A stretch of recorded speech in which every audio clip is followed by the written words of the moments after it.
H1B விசால வந்து ஒரு ஐடில வேலை செய்வார் என்று பார்த்தால் இங்க இவர் ஒரு ஃபுட் ட்ரக்கில் வேலை செய்கின்றார். Scamming our system.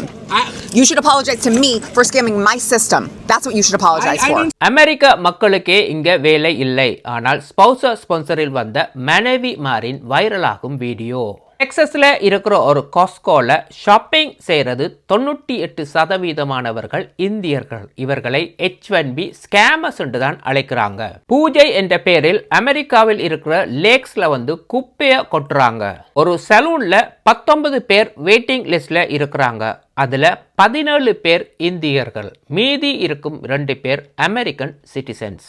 அமெரிக்க மக்களுக்கே இங்க வேலை இல்லை. ஆனா H1B விசால வாரவங்களுக்கு மட்டும் இங்க வேலை இருக்கு. எங்கால இவங்களுக்கு வேலை கிடைக்குது? எப்படி இந்த ப்ராப்பர்ட்டிஸை இவங்க வாங்குறாங்க?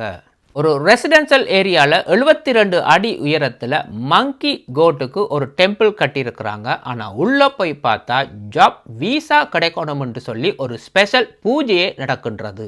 மாடு வீட்டுக்குள்ள வருமாண்டு ஓகேன்னு சொல்லி மாட்டை வீட்டுக்குள்ளே கூட்டிக் கொண்டு போனாங்க. மாடு சாணியை போட்டு மூத்திரவும் அடிச்சிருக்கு. அப்போ தான் இவங்க சொன்னாங்களா இப்போ தான் எங்களுக்கு பிளெஸ்ஸிங் கிடைச்ச மாதிரி தெரியுதுண்டு.